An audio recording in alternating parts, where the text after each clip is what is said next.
तो कल की क्लास में ना आपने थोड़ा-सा वो डिस्कस किया था कि बीम क्या है और इसके अंदर हम किन-किन चीज़ों को स्टडी करते हैं। तो जस्ट एक थोड़ा-सा ओवरव्यू है कि बीम एक प्रोसेस है जिसको हम यूज़ करते हैं बिल्डिंग कंस्ट्रक्शन के दौरान में। तो जिस तरह हमारे मैकेनिकल में ना वो स्टैंडर्ड्स होते हैं, आईएसओ के हैं, एसबी के हैं, एशरे के हैं। तो इस तरह अब बीम एक आप कह लें कि हमें एक वो प्रोवाइड करती है स्टैंडर्ड्स और कोड्स प्रोवाइड्स करती है और रूल्स एंड रेगुलेशन बताती है कि अगर आप बिल्डिंग को कंस्ट्रक्ट कर रहे हैं, बिल्डिंग से मेरी मुराद हॉस्पिटल्स, ऑफिसेज और इस तरह के शॉपिंग मॉल्स होते हैं।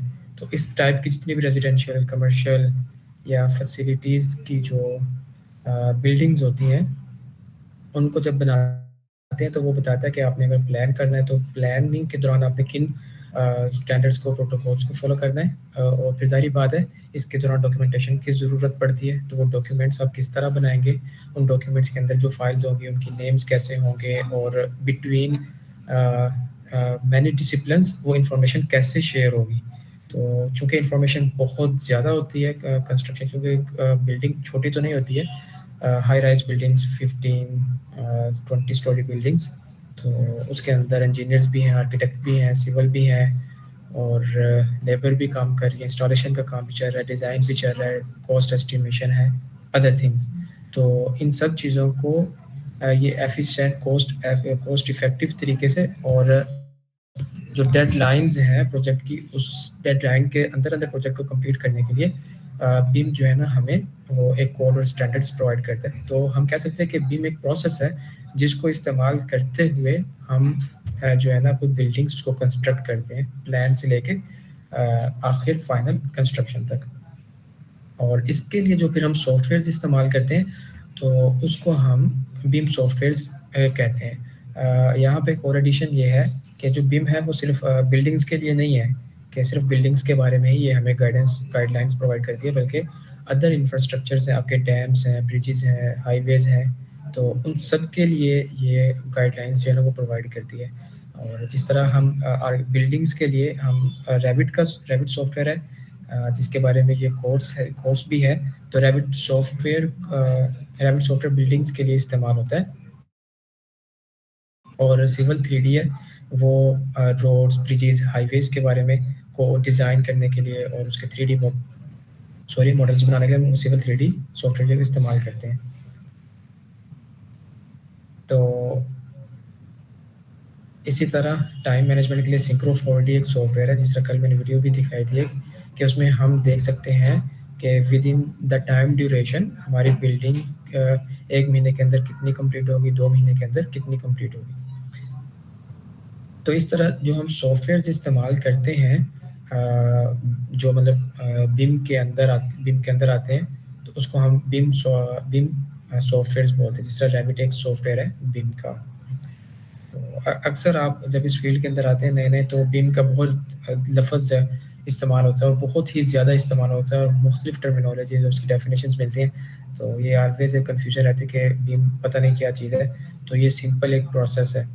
और जैसे कल बताया था कि अभी सऊदी अरेबिया के अंदर ये मैंडेटरी कर दिया गया है कि आप कोई भी प्रोजेक्ट बनाएँगे, चाहे वो बिल्डिंग का हो या टनल्स हों, ब्रिजेज़ हों, हाईवेज़ हों, तो उसको आप बीम के जो रूल्स एंड रेगुलेशंस हैं उनको फॉलो करते हुए बनाएँगे।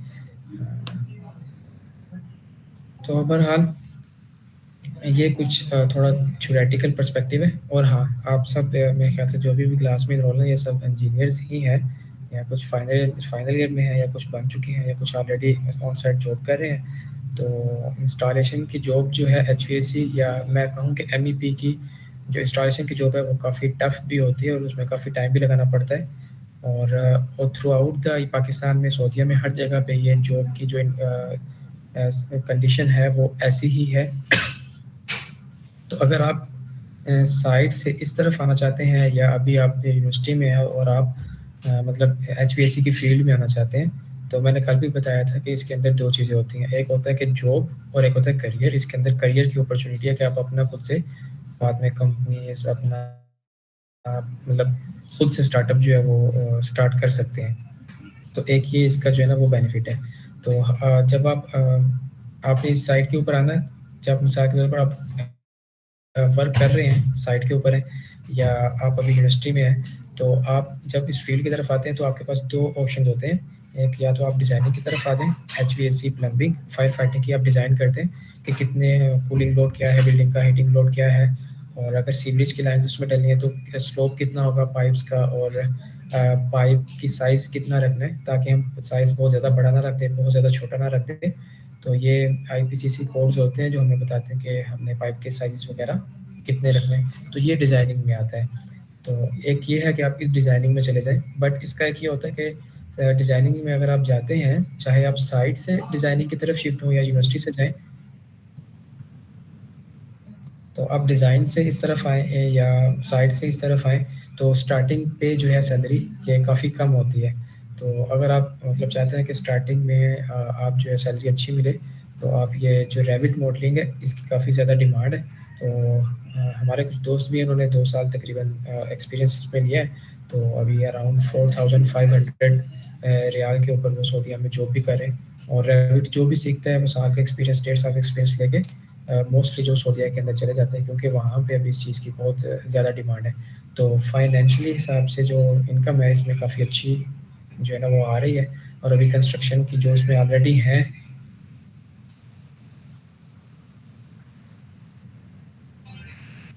तो ये कोर्स का असल में ना ये अगर आपको पता हो कि आईएसओ के कुछ स्टैंडर्ड्स होते हैं, तो उसका हमें कैसे पता चलता है? फॉर एग्ज़ाम्पल वो पहले से हमें अगर आप ड्राइंग्स बना रहे हैं तो उन्होंने आईएसओ आई गेस वो एज़मी के अंडर आता है या किसमें है, तो वो उन्होंने डायमेंशंस के प्रॉपर बताए हुए हैं, स्टैंडर्ड्स बताए हुए हैं।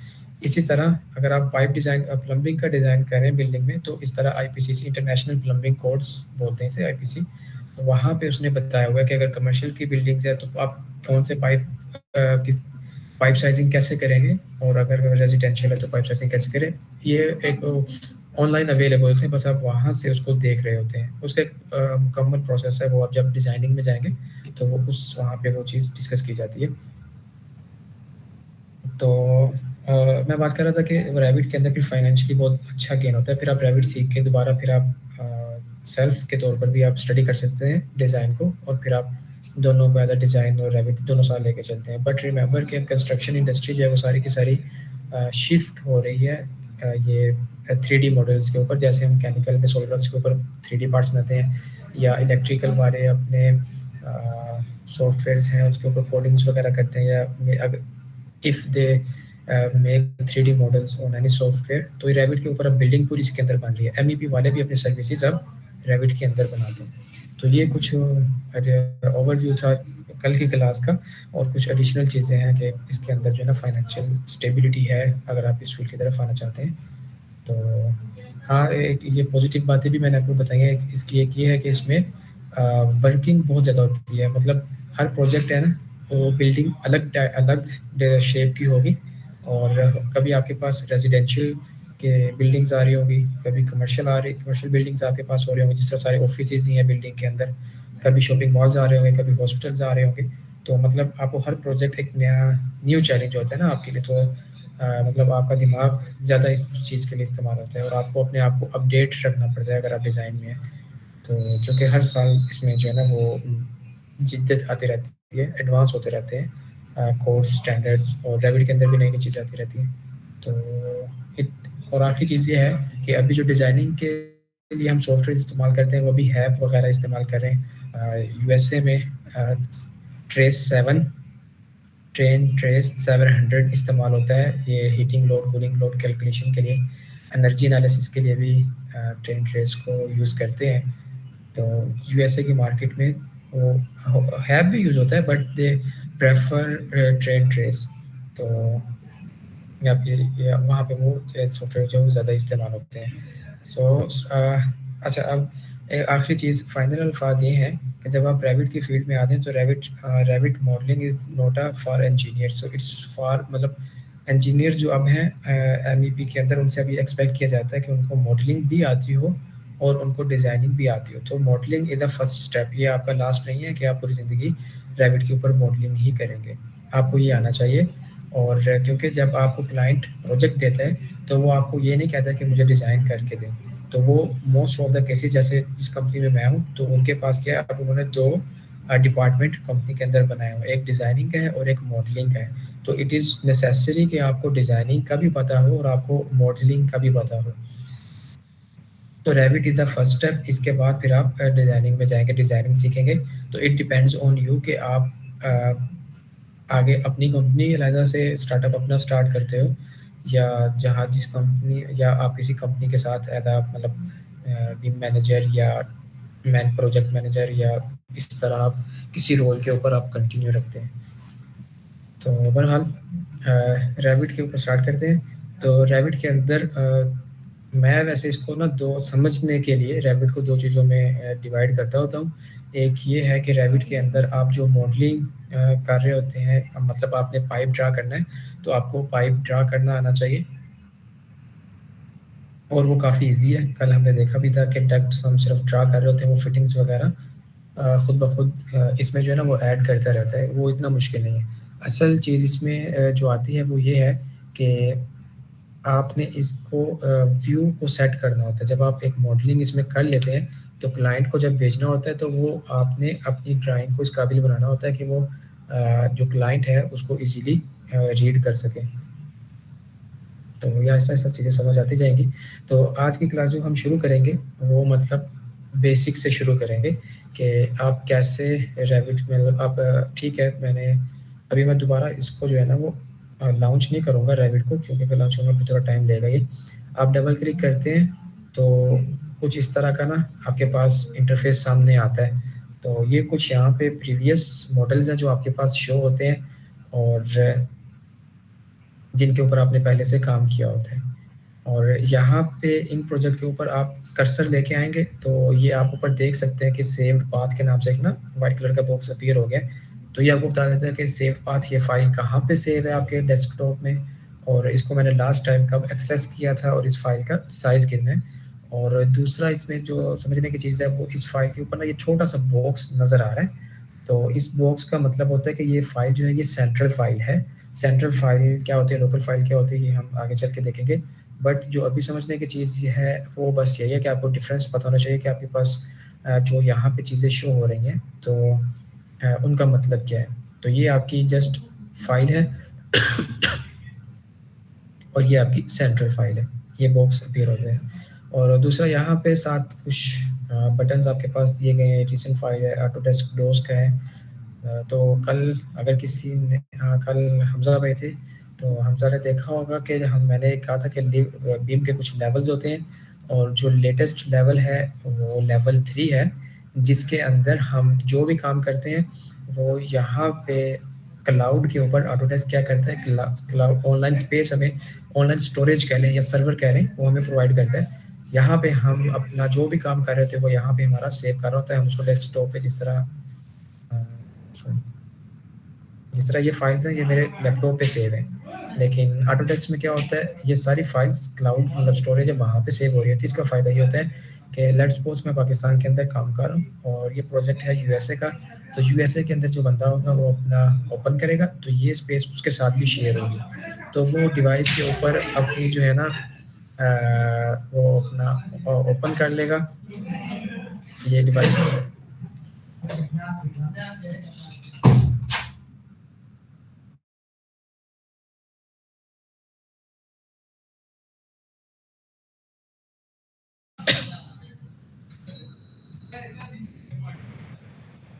तो वो जो यूएस में बंदा होगा, वो आपके जो आपने काम किया होगा, उसको वो ईज़िली एक्सेस यहाँ से कर सकता है। तो इसका ये फ़ायदा होता है। कुछ इनसाइट्स हैं यहाँ पे, मतलब आप रैबिट के मुतालिक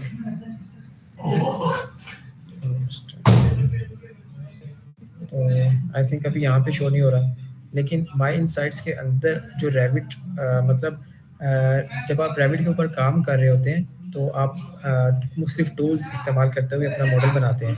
तो वो जो टूल्स हैं उनके रेलिवेंट वो यहाँ पे वीडियोज़ शो कर देता है। अगर आप मतलब उसको फर्दर एक्सप्लोर करना चाहते हैं, तो आप वो वीडियोज़ देख के उसको सीख सकते हैं। तो बहरहाल यहाँ पे हम प्रोजेक्ट स्टार्ट करते हैं। यहाँ पे हमारे पास 2 ऑप्शंस हैं, एक मॉडल्स और एक फैमिलीज़ हैं। तो अभी हम जिसमें इंटरेस्टेड हैं वो हम मॉडल्स में हैं। तो अगर आप पहले से आपका कोई मॉडल आपके पास अवेलेबल है, तो आप यहाँ से उसको डायरेक्ट ओपन कर सकते हैं। और आप न्यू प्रोजेक्ट अगर आपने नई प्रोजेक्ट के ऊपर काम करना है तो न्यू के ऊपर क्लिक करेंगे तो इस तरह का आपके पास जो विंडो है वो शो होगी। तो इसके अंदर यहाँ पे ना आपके पास दो ऑप्शन हैं, इंपीरियल और मैट्रिक का। अगर मैं इंपीरियल को सिलेक्ट करके ब्राउज करता हूँ तो मेरे पास कुछ टेम्पलेट्स शो होते हैं। इन टेम्पलेट्स के अंदर ये टेम्पलेट्स जस्ट उन्होंने पहले से एक टेम्पलेट बनाए हुए हैं। टेम्पलेट का मतलब होता है एक रॉ फाइल होती है। आपको दोबारा दोबारा से ना सेटिंग्स नहीं करनी पड़ती, क्योंकि रेविट के ऊपर 3 डिसिप्लिन्स के लोग काम करते हैं, रेजिडेंशियल के, स्ट्रक्चर के और हमारे एमईबी वाले। तो उन्होंने रेविट ने क्या किया है, ये जो लेट्स सपोज ये सिस्टम डिफ़ॉल्ट है, तो इसके अंदर उन्होंने ना एक ख़ास सेटिंग कर दी गई है। हमें जो है ना वो खुद से बार-बार सेटिंग करने की ज़रूरत नहीं है, हमें जस्ट ये टेम्पलेट सेलेक्ट करना है, उसके अंदर अपना काम शुरू कर देना है। तो अगर आप इंपीरियल को सिलेक्ट करके यहाँ पे ब्राउज़ के ऊपर क्लिक करते हैं, तो ये जो टेम्पलेट होंगे इनके अंदर जो यूनिट इस्तेमाल किया गया होगा ना, वो इंचेस में होगा और फुट इंच में होगा। और अगर मैं यहाँ से मेट्रिक के ऊपर क्लिक करके फिर ब्राउज़ करता हूँ, तो यहाँ पे जो मेरे पास टेम्पलेट्स जो होंगे, वो उनमें मेट्रिक के यूनिट्स इस्तेमाल किए होंगे। तो यहाँ पे कुछ कंट्री स्पेसिफिक टेम्पलेट्स भी हैं, जिस तरह यूके का हो गया, तो मेरे ख्याल से बस यूके का ही होगा। और ये एडिशनल टेम्पलेट्स भी यूज़ हो जाते हैं। और अगर आप मैट्रिक के अंदर आ गए, आप चाहते हैं कि मैंने इंपीरियल का सिलेक्ट करना था, तो यहाँ पे ड्रॉप डाउन है, इसके अंदर आप दोबारा वापस आएंगे टेम्पलेट्स पे, तो अदर लैंग्वेजेस के अंदर भी यहाँ पे टेम्पलेट्स अवेलेबल है। तो आप यहाँ से दोबारा स्विच करते हैं। ये इंग्लिश मीट्रिक यूनिट्स को रिप्रेजेंट करता है फोल्डर, इसके अंदर मीट्रिक यूनिट्स के टेम्पलेट्स पड़े होंगे। और यहाँ पे इंग्लिश इंपीरियल के अंदर इंग्लिश मतलब यूनिट्स है, उनके अंदर उनके टेम्पलेट्स पड़े होंगे। तो आपने क्या करना है, फर्स्ट हम क्या करते हैं, जब प्रोजेक्ट कोई भी स्टार्ट करते हैं तो इस तरह हम टेम्पलेट सेलेक्ट कर लेते हैं, इसको ओपन किया और आपने ये जो पहला क्रिएट न्यू के नीचे प्रोजेक्ट, इसके ऊपर क्लिक करना है। इससे हमारा कोई काम नहीं है, हमने प्रोजेक्ट के ऊपर क्लिक करना है। तो जैसे आप इसके ऊपर क्लिक करते हैं तो कुछ देर में वो टेम्पलेट लोड होके आपके पास आ जाता है। तो जब आप ये टेम्पलेट ओपन कर लेते हैं तो आपके पास ये जो विंडो अपीयर होती है, इसमें जो चीज़ें हैं वो यहाँ पे एक ये विंडो है और यहाँ पे एक ये विंडो है। ये विंडो क्या कर, इसको हम प्रॉपर्टी पैलेट बोलते हैं। इसको मैं दोबारा इधर ले जाता हूँ, इसको मैं भी क्लोज कर देता हूँ। ये विंडो क्या करती है, यहाँ पे सॉरी, इसको बताने से पहले ये हमारा कैनवस है, ये मैकेनिकल, इसको आप अलहदा से अलहदा भी कर सकते हैं, इसको इस तरह भी कर सकते हैं। तो इसके अंदर हम चीज़ें ड्रा करते हैं। लेट्स से मैं पाइप यहाँ पे ड्रा करता हूँ।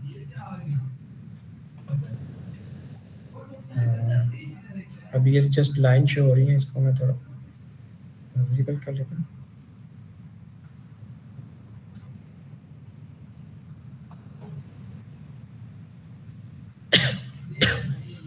तो इसके अंदर जो भी चीज़ें शो हो रही होती हैं उसकी प्रॉपर्टीज़ जो है ना, इसका लेंथ क्या है, इसका डायमीटर क्या है, एलिवेशंस क्या है, इसकी डायमेंशंस क्या है, इसकी मैकेनिकल प्रॉपर्टीज़ क्या है, ठीक है, डायमीटर, पाइप सेगमेंट, पाइप का मटेरियल कौन सा है, इसके अंदर मैकेनिकल जो प्रॉपर्टीज़ है, रेनॉल्ड्स नंबर है, वेलोसिटी है, फ्रिक्शनल फैक्टर है, आइडेंटिटी डेटा।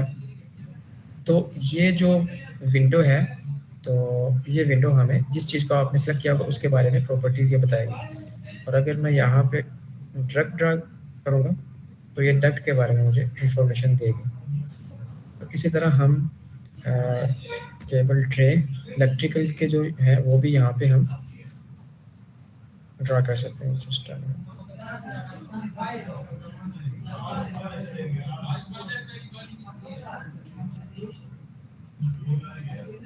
तो ये हमारे पास केबल ट्रे आ गया। इसको मैं सेलेक्ट करूँगा तो मुझे पता चल जाएगा कि यहाँ पे ये जो एलिमेंट है, ये डक्ट है, पाइप है, क्या है, वो यहाँ पे बता देगा कि ये केबल ट्रे है। और यहाँ पे ये इसका लिखा हुआ भी आ जाता है नाम की, ये क्या चीज़ है ना। यहाँ मैं पाइप को सिलेक्ट करूँगा तो इसने बता दिया ये पाइप है। और अगर मैं इस एल्बो को सिलेक्ट करूँगा तो ये मुझे बता देगा कि ये फिटिंग है केबल ट्रे की। और फिटिंग में ये क्या है, तो ये यहाँ से मुझे बता देगा कि ये बेंड है, इलेक्ट्रिकल वाला है, आई डोंट नो कि इसको ये वो क्या बोलते हैं, बेंड बोलते हैं। और ये डक्ट है तो ये डक्ट फिटिंग है। और ये हमें बता देगा कि ये एल्बो है, ये वाली ना। आई गेस इलेक्ट्रिकल वाले इसको बेंड बोलते हैं, यहाँ पे बेंड लिखा हुआ है।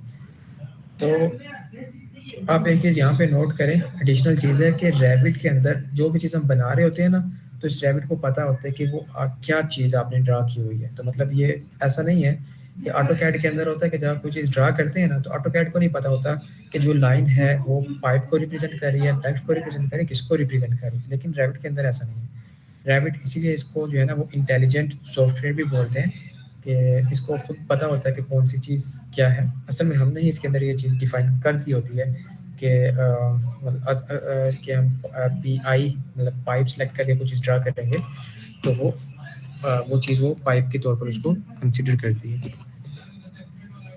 इसके बाद आता है, अच्छा जब आपने कोई चीज़ भी सिलेक्ट नहीं की हुई है, अब देखें मैंने कोई चीज़ सिलेक्टेड नहीं है यहाँ से, तो अब हमारे पास ये प्रॉपर्टी पैलेट इसको ना हम कैनवस बोलते हैं, या आप इसको फ्लोर प्लान एरिया भी बोल सकते हैं। तो इस एरिया की प्रॉपर्टीज़ जो है ना वो बताने लग जाती है। तो इस एरिया की प्रॉपर्टी से मेरा क्या मतलब है, इसकी जो विजिबिलिटी है वो बताने लग जाती है।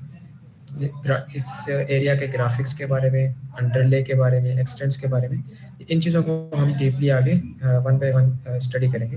जैसा शुरू में मैंने आपको बताया था कि रैबिट के अंदर दो चीज़ें होती हैं, एक आप मॉडल कर रहे होते हैं और दूसरा इस मॉडल की जो विजिबिलिटीज़ है इनको आप कंट्रोल कर सकते हैं। जिस तरह अगर मैं यहाँ से डिटेल लेवल जाके कोर्स कर दूँ तो आप देख सकते हैं कि मुझे जस्ट लाइन शो हो रही है।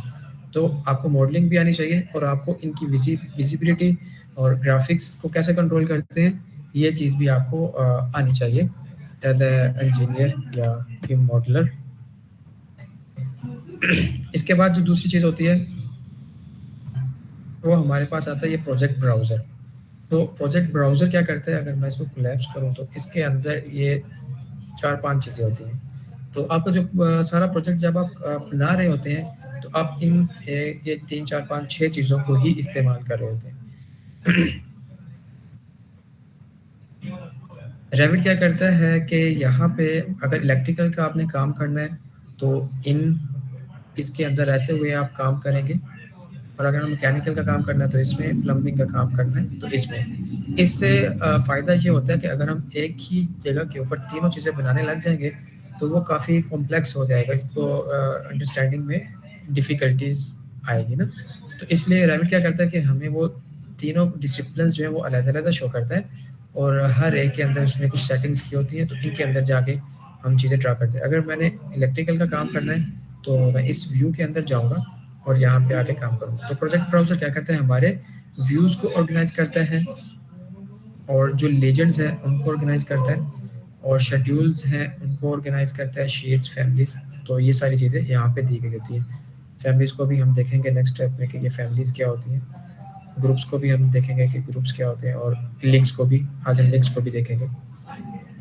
और दूसरी चीज़ यहाँ पे आती है वो इसका ये रिबन पैनल आता है। तो आप जैसा कि आप देख रहे होंगे, अगर मैं इसको डबल क्लिक करूँ तो ये इस शेप में आ जाएगा। तो यहाँ पे ना काफ़ी टैब्स दिए गए हैं इस तरह पे, जैसे अगर इसको मैं एक्सपेंडेड फॉर्म में रहने दूँ तो ये आर्किटेक्चर का टैब है। तो ये आर्किटेक्चर के रिलेटेड यहाँ पे तमाम उन्होंने जो टूल्स हैं वो दिए गए हैं। अच्छा, अभी आर्किटेक्चर का टैब है, तो इस टैब के अंदर रैबिट ने क्या किया, जो मतलब सिमिलर एलिमेंट्स हैं उनका एक पैनल बना दिया गया। जिस तरह आप ये बिल्ड के नाम से देखें तो बिल्ड के नाम से इसने ये पैनल यहाँ पे बना दिया है, और सर्कुलेशन है इसके अंदर, रेलिंग, रैम्प, स्टेयर्स आती हैं। तो इस तरह उसने पैनल्स मुख्तलिफ बना दिए, और हर पैनल के अंदर एक ग्रुप बना दिया है टूल्स का, बेस्ड ऑन द लॉजिक्स के जो सिमिलर चीज़ें वो यहाँ पे शो कर दी। इसी तरह स्ट्रक्चर का एक टैब बना दिया, स्ट्रक्चर के रिलेटेड टूल्स सारे यहाँ पे शो कर, सॉरी, यहाँ पे शो कर दिए। और इसी तरह स्टील के हैं, प्री कास्ट के हैं। ज़्यादातर ये लोग स्ट्रक्चर वाले इन चीज़ों को यूज़ कर रहे होते हैं, स्टील, प्री कास्ट वगैरह। और आर्किटेक्चर वाले जो हैं वो इन टूल्स को यूज़ कर रहे होते हैं। हम जो MEP वाले हैं, हम इस टैब को इस्तेमाल कर रहे होते हैं HVAC के लिए, फैब्रिकेशन के लिए, और MEP डिटेलिंग वगैरह वगैरह। ये हमारे पाइप्स के आगे, ये इलेक्ट्रिकल्स के टूल्स यहाँ पे सारे आ जाते हैं। इसमें केबल ट्रे, इनके कंड्यूट होते हैं, फिटिंग्स हैं, इलेक्ट्रिकल इक्विपमेंट्स, इनकी डिवाइसेस इलेक्ट्रिकल की आ जाती हैं, और लाइटिंग फिक्सचर्स हैं, डिफरेंट टाइप्स की लाइटिंग होती है इनकी। तो वो सारी चीज़ें यहाँ पे आ जाती हैं। और ये सारे आगे टैब्स हैं, इनके अंदर आपने कोई एक्सटर्नल फाइल्स वगैरह है वो लिंक करवानी है, तो वो हम फाइल यहाँ पे लिंक करवाते हैं, इनको हम आने वाले आप देखेंगे। तो ये एनोटेशन है शॉर्ट ड्राइंग्स के लिए। आपने जो चीज़ें बनाई है, मैंने यहाँ पे पाइप ड्रा किया हुआ है। तो तो अब कैसे पता चलेगा इस पाइप का साइज़ क्या है? क्योंकि अब इतने ज़्यादा पाइप हैं, तो हर पाइप को तो मैं सेलेक्ट करके यहाँ से इसकी तो प्रॉपर्टीज़ नहीं चेक कर सकता ना कि इसकी डायमेंशंस क्या है। तो इसलिए फिर हम एनोटेशन का जो ऑप्शन है, वो हम यहाँ से यूज़ करते हैं,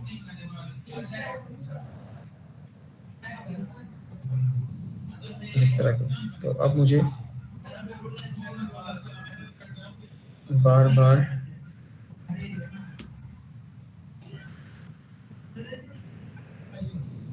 सिस्टम अगर इसका मैं टायर चेंज करता हूँ, तो ये एनोटेशन में आता है, हमारे टैग्स होते हैं और भी काफ़ी कैटेगरीज आती हैं इसमें, डायमेंशंस है, स्लोप्स वगैरह है, डिटेल लाइंस है, रीजन्स है, कंपोनेंट्स, रिवीजन क्लाउड्स। तो काफ़ी चीज़ें हैं जो हम इंफॉर्मेशन ऐड करने के लिए, 2D आप कह लें, 2D इंफॉर्मेशन ऐड करने के लिए हम इस्तेमाल करते हैं। इसके बाद एनालाइज़ है, जैसा कि मैंने शुरू में बताया था कि अब भी आज के दौर में अगर हम बिल्डिंग्स के लिए हीटिंग लोड्स फाइंड आउट करते हैं बिल्डिंग्स के लिए, तो वो हम हैब सॉफ्टवेयर है या ट्रेन ट्रेस हैं और भी डिफरेंट सॉफ्टवेयर हैं, लेकिन जो फेमस है वो हैब ही है, पूरी वर्ल्ड वाइड यही यूज़ होता है, वो सॉफ्टवेयर यूज़ करें। लेकिन इट माइट बी पॉसिबल कि आने वाले 5-10 सालों के अंदर रैविट इतना कैपेबल हो जाए कि रैविट के अंदर ही आप ये सारी कैलकुलेशंस कर सकें। क्योंकि अभी क्या है, अभी हमने हीटिंग लोड फाइंड करना होता है या कूलिंग लोड फाइंड करना है, तो हम हैब का सॉफ्टवेयर है वो यूज़ करते हैं। और अगर हमने डक्ट साइजिंग करनी है तो उसके लिए हम अलग सॉफ्टवेयर यूज़ करते हैं, और अगर CFM कैलकुलेट करना है उसके लिए अलग सॉफ्टवेयर हम यूज़ करते हैं। तो यहाँ पे क्या होता है, ये अब may be it become possible in future कि हम रैविट के अंदर ही तमाम जो डिफरेंट सॉफ्टवेयर से काम ले रहे हैं वो इस एक सॉफ्टवेयर के अंदर ही काम ले सकें। तो ये एनालाइज का काम जो है ना वो उसी कैटेगरी में आता है। इलेक्ट्रिकल के एनालिसिस भी यहाँ से अवे जो है ना वो पॉसिबल हो सकेंगे। एनर्जी ऑप्टिमाइजेशन है, ये भी है, ये तो कलर फिलिंग के ऑप्शन आ गए। और ये हमारे HVAC के आगे स्पेसिस और जोन्स बनाने के लिए, ये स्ट्रक्चर वाले यहाँ से अपने स्ट्रक्चरल लोड्स वगैरह कैलकुलेट करने के लिए इसको इस्तेमाल कर सकते हैं।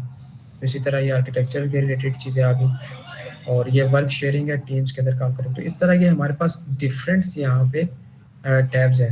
अच्छा, इनमें से अब यहाँ जब आप अपना रैबिट को डाउनलोड या इंस्टॉल करेंगे, तो आपके पास ये ऐड इन्स यहाँ तक आपके पास सिर्फ शो होगा। तो ये आगे जो बिम पाइप्स और ये डाई रूट्स पाई रैबिट है, तो ये कुछ प्लगइन्स हैं जो मैंने खुद से इंस्टॉल की हुई हैं।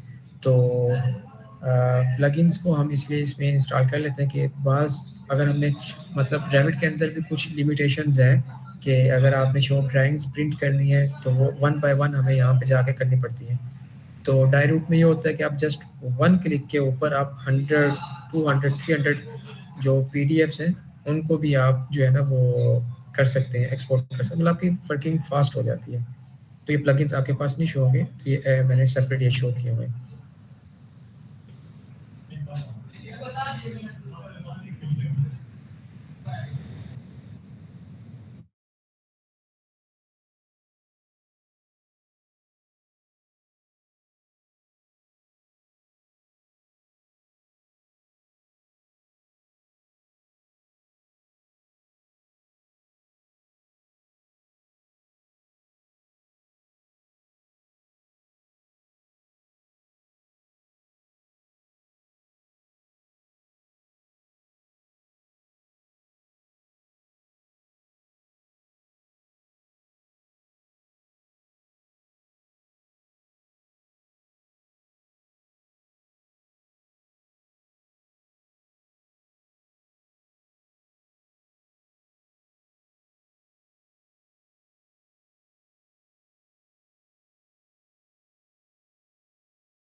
ओके।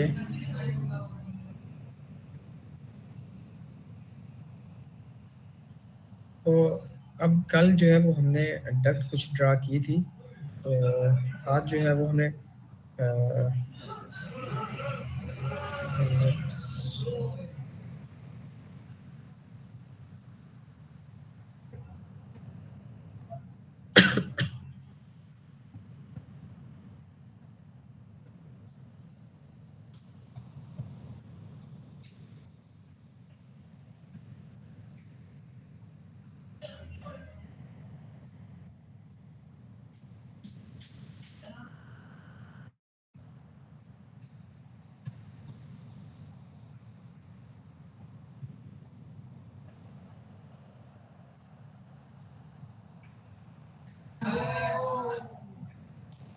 तो जब हम इसमें जो कोई भी एलिमेंट है, जस्ट अभी मैं पाइप की एग्जांपल लेता हूँ। तो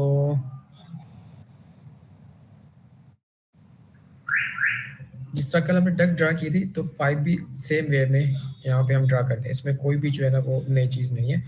यहाँ पे जो हमारा पाइप है वो खुद ब खुद जो है ना वो मैं बस ड्रा कर रहा हूँ, वो खुद ब खुद फिटिंग्स जो है ना उसके उसके अंदर जो है ना वो जॉइंट्स बनाता जा रहा है। जिस तरह भी आप चाहें इस पाइप को जो है ना वो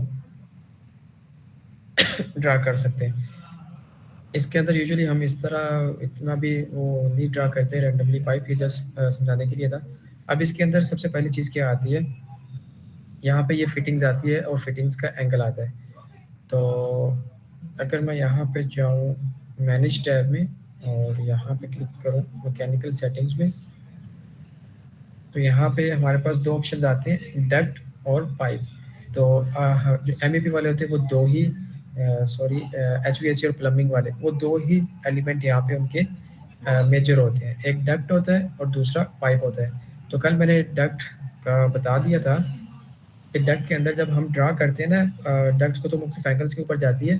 तो क्लाइंट क्या करता है, वो आपको रेस्ट्रिक्ट करता है कि आपने किस एंगल की फिटिंग जो है ना वो यूज़ करनी है। कि अभी अब यहाँ पे जो ऑप्शन सेलेक्ट है वो है यूज़ एनी एंगल। तो जैसा कि आप देख सकते हैं मैंने रैंडमली यहाँ पे पाइप ड्रा किया है, तो वो कोई भी एंगल है वो उसको ड्रा किया जा रहा है। बट अगर मैं यहाँ से इसको रेस्ट्रिक्ट कर दूंगा कि, कि आपने सिर्फ एंगल जो है वो ये जो स्पेसिफिक एंगल है वो आपने ही सिर्फ यूज़ करने हैं, ये 3 angle. Just a minute. Okay, तो अब आके अगर मैं डक को यहाँ पे ड्रा करूँगा, तो अभी ये एंगल है मेरा 55 का। तो अब मैं क्लिक करूँगा और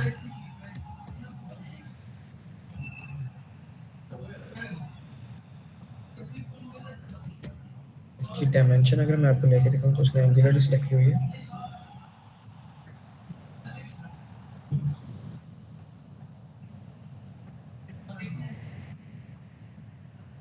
तो अब ये देखिए मैंने ड्रा 55 पे किया था, तो अब ये फिटिंग जो इसने बनाई है वो 60 की बनाई है।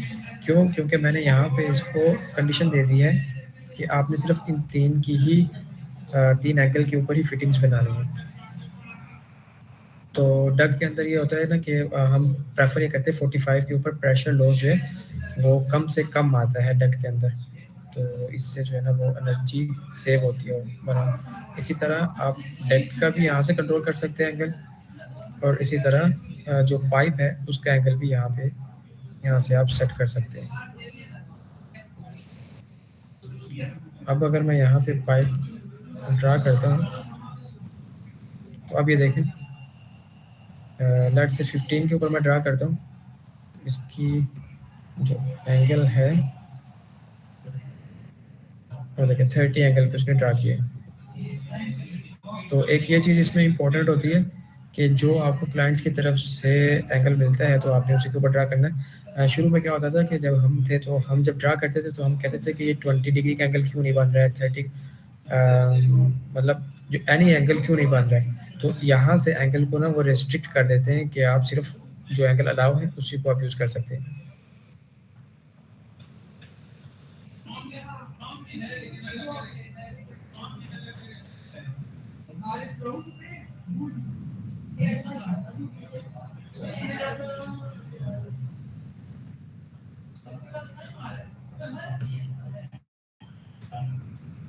अब जिस तरह पाइप तो एक है, लेकिन अभी हमें कैसे पता चलेगा कि ये पाइप सीवरेज के लिए पाइप है या वाटर सप्लाई का है? वाटर सप्लाई के अंदर भी हमारे पास कोल्ड वाटर आता है, हॉट वाटर आता है, और इसके अलावा जो हम अक्सर जो एचवीएसी है उसके अंदर भी पाइपिंग यूज़ करते हैं।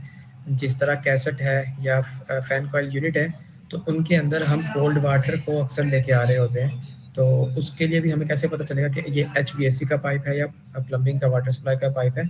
तो उसको डिफरेंशिएट कैसे करते हैं? तो बहरहाल आपको मैं थोड़ी सी एग्जांपल दे दूँ। ये एचवीएसी के पाइप्स हैं। तो हमने एक ये प्रोजेक्ट्स कर रहे हैं, तो इस प्रोजेक्ट्स के अंदर ये तकरीबन 5 डिफरेंट टाइप्स के जो है ना वो पाइप यूज़ किए हुए हैं यहाँ पे। तो अब हमने रेविट के अंदर इस जो है ना ये पाइप्स डिफरेंट बनाने हैं, ताकि हमारे जो मॉडल है उसके अंदर आइडेंटिफाई हो सके कि हम कौन सा पाइप जो ड्रा कर रहे हैं। इसी तरह अगर प्लम्बिंग के ऊपर आए, तो ये प्लम्बिंग के वाटर सप्लाई के पाइप्स हैं, और वाटर सप्लाई के अंदर भी हम ये डिफरेंट टाइप्स के जो है ना वो पाइप्स ड्रा कर रहे हैं। इसमें कोल्ड वाटर सप्लाई है, बूस्टेड कोल्ड वाटर सप्लाई है, और इसी तरह hot water supply, hot water circulation system. तो अब डिफरेंट तरह के जो पाइपिंग सिस्टम्स है ना वो हम यूज़ कर रहे होते हैं। तो आपको ये डिफरेंट पाइप सिस्टम जो है ना वो बनाने आने चाहिए। तो इसको हम कैसे बनाते हैं रेविट के अंदर? हम यहाँ पे इसको मैं प्ले इंस्टॉल करता हूँ फैमिलीज़ के ऊपर, तो यहाँ पे नीचे पाइपिंग सिस्टम के नाम से एक ऑप्शन होगा। तो इसमें आपने आना, तो यहाँ पे आपके पास ना बाय डिफ़ॉल्ट ये सारे सिस्टम पाइप के रेलिवेंट जो हैं वो मिल जाएँगे। तो आप जो पाइप इस्तेमाल कर रहे हैं वो इन्हीं में से किसी एक पर्पज़ के लिए इस्तेमाल कर रहे हैं। तो अभी सबसे पहले मैं बनाता हूँ सिंपल वाटर सप्लाई के लिए बनाता हूँ, और वाटर सप्लाई में भी कोल्ड वाटर के लिए मैं बनाता हूँ। तो वाटर सप्लाई है तो ये इस डोमेस्टिक कोल्ड वाटर में आता है। इसको मैं डुप्लिकेट कर लेता हूँ, और यहाँ से प्लम्बिंग के अंदर वाटर सप्लाई सर्विस, तो कोल्ड वाटर सप्लाई सिस्टम है, तो इसके अंदर मैं ये वाला यूज़ कर लेता हूँ। यहाँ पे एक चीज़ मैंने कल भी बताई थी, तो many of you were not in the previous class. तो इसमें ये जो आप डॉक्यूमेंट देख रहे हैं, ये जो मैं आपको कहता हूँ ना कि बीम, तो ये बीम ने ही हमें बताया है कि आपने ये एक्सेल शीट किस पैटर्न के ऊपर बनानी है। पहले डिसिप्लिन आ गया, फिर बिल्डिंग जोन आ गया। तो एक बिल्डिंग को हमने डिफरेंट, क्योंकि ये एक मॉल है रोमानिया के अंदर, और ये इस मॉल के अंदर डिफरेंट तरह की स्पेसेस हैं, जिस तरह के कार पार्किंग है, और अबव ग्राउंड, बिलो ग्राउंड, इसमें सुपर मार्केट्स भी हैं, कुछ पेविलियन, ऑडिटोरियम, सिनेमा। तो ये डिफरेंट स्पेसेस है इसके अंदर, और इस स्पेसेस हम क्या करते हैं, कोड्स को यूज़ करते हैं जस्ट, और कोड्स के अगेंस्ट ये करते हैं। ये कोड्स जो है ना वो जब आप डॉक्यूमेंट्स बनाते हैं तो उन डॉक्यूमेंट्स की नेमिंग में ये चीज़ें इस्तेमाल होती हैं। लेकिन एक ये अब ये एक ही पैटर्न होगा। अब इससे फ़ायदा ये होता है, अमेरिका में चले जाएँ, कहीं पे भी चले जाएँ, तो कोई भी बिल्डिंग बनाएँगे तो वहाँ पे हम यही फॉर्मेट जो है ना वो यूज़ करेंगे। इसी तरह हम डिसिप्लिन बनाएँगे, बिल्डिंग ज़ोन्स को कोड्स इस तरह डिफ़ाइन करेंगे। कोड्स डिफरेंट हो सकते हैं। हो सकता है कि सीपीए की जगह हम इसको जर्मनी में इसको कुछ और वर्ड्स इसके लिए इस्तेमाल हो रहे हो, बट पैटर्न जो है वो सेम होगा। तो यहाँ पे वाटर सप्लाई के अंदर सबसे पहले मैं ये बनाता हूँ CWS के नाम से, जो कि रिप्रेजेंट कर रहा होगा कोल्ड वाटर सप्लाई सिस्टम को। तो मैं दोबारा रेविट के अंदर आता हूँ, तो ये मैंने कॉपी किया था। इसमें आपने कोशिश करनी है कि जो पहले से ये बने हुए हैं इनको इनको ही आपने एडिट नहीं करना है, ठीक है? तो इससे इशू ये होगा कि यहाँ पे ना जब आप प्रोजेक्ट कंपनी में काम करते हो तो ये तकरीबन 50-60 इस तरह बन जाते हैं। यहाँ पे भी आप देखेंगे तो ये पाइपिंग के, प्लम्बिंग के, सॉरी ये ऊपर यहाँ से, तो ये कितने आपके पास बन रहे हैं, तो कन्फ्यूजन हो जाती है, फिर आपको पता नहीं चलेगा कि कौन सा सप्लाई का है, कौन सा रिटर्न का है, तो ये चीज़ मुश्किल हो जाती है। तो आपने सबसे पहले कोशिश ये करनी है कि जिस तरह अभी जो मैं पाइप सिस्टम ड्रा करने जा रहा था वो डोमेस्टिक कोल्ड वाटर में आ गया, तो मैंने इसे डुप्लीकेट कर लिया। इसको डबल क्लिक मैं करूँगा तो यहाँ पे दो चीज़ें हमारी जो है ना हम कंसिडर करेंगे।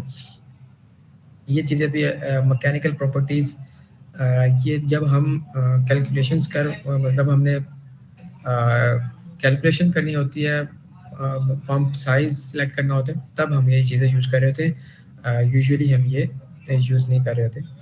अच्छा, पाइप सिस्टम कैसे क्रिएट करते हैं? यहाँ से इसका सबसे पहले मैं नाम चेंज कर लूँगा। तो CSW, ठीक है, कोल्ड वाटर सप्लाई, इसको मैं ओके कर दूंगा। और ये पाइप कैसे शो होगा, ब्लू कलर में ही शो होगा। और जो ब्लू कलर में यहाँ पे आप, अच्छा ये एजिस को शो करेगा, जो पाइप है ना उसके एजिस होंगे, तो उस एजिस का कलर आप यहाँ से सिलेक्ट कर सकते हैं। तो इंडस्ट्री के अंदर हम ब्लू कलर जो है ना वो वाटर सप्लाई के लिए यूज़ करते हैं, कोल्ड वाटर सप्लाई के लिए हम most of the cases blue colour use करते हैं। और ये इसकी थिकनेस है, पाइप की थिकनेस कितनी होनी चाहिए, यहाँ से आप ओके कर देंगे। यहाँ पे एक इसके साथ ही चीज़ है कि आपने मतलब आप हटाना चाहते हैं ना, ये कोई भी नहीं यूज़ करें, तो नीचे ऑप्शन था क्लियर ओवरराइड्स, तो ये सब के सब यहाँ से ख़त्म हो जाएंगे। लेकिन अगर मैं कैंसिल के ऊपर करूँगा क्लिक, तो अभी वो रिजर्व रहेंगे ना ये ऑप्शंस। तो इसके बाद आपने मटेरियल सेलेक्ट करना होता है कि जो कोल्ड वाटर है इसके लिए आप कौन सा मटेरियल रखेंगे। तो अभी मैं इसके लिए PVC सेलेक्ट कर लेता हूँ। यहाँ पे अभी मैंने डिफरेंट मेरे पास आ गए हैं, फ्लेक्सिबल है, पॉलीविनाइल क्लोराइड, रिजिड भी होते हैं हमारे पास, फ्लेक्सिबल भी होते हैं। तो रिजिड हम तब यूज़ करते हैं जब हमारा ना टेम्परेचर जो है वो थोड़ा हाई होता है ना, तो उसके लिए हम ये फ्लेक्सिबल नहीं यूज़ नहीं करते हैं, क्योंकि इसके ज़्यादा चांसेस होते हैं कि ये इसके अंदर ये कोई किसी जगह से लीकेज हो जाएगी, ये डिफॉर्म हो जाएगा, तो रिजिड वहाँ पे यूज़ करते हैं। बहरहाल अभी कोल्ड वाटर है तो मैं यहाँ से जस्ट क्लिक करूँगा, जब मैं क्लिक करूँगा तो ये सिलेक्ट हो जाएगा, तो इसके रेलिवेंट प्रॉपर्टीज़ है वो यहाँ पे अपीयर हो जाएंगी। अच्छा, मटेरियल सिलेक्शन के हवाले से एक और चीज़ है, अब यहाँ से अगर कोई चीज़ है, जिस तरह कि मैंने PVC लिखा है 1 2 3 4, तो रेविट के अंदर जो टेम्पलेट है उसके अंदर ये 4 मटेरियल ही लोड हुए हुए हैं।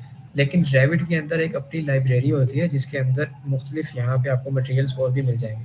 तो अगर आप इनमें से कोई चूज़ करना चाहते हैं, इनमें से नहीं करना चाहते हैं कोई यूज़, तो आप यहाँ से लेट्स से अगर मैं इसको यूज़ करना चाहता हूँ, इसको मैं क्लिक करूँगा और यहाँ पे ये ऊपर एरो का बटन होगा, अप एरो का, इसको मैं क्लिक करूँगा तो ये ऊपर आ जाएगा और ये ऑलरेडी सिलेक्ट हुआ हुआ है।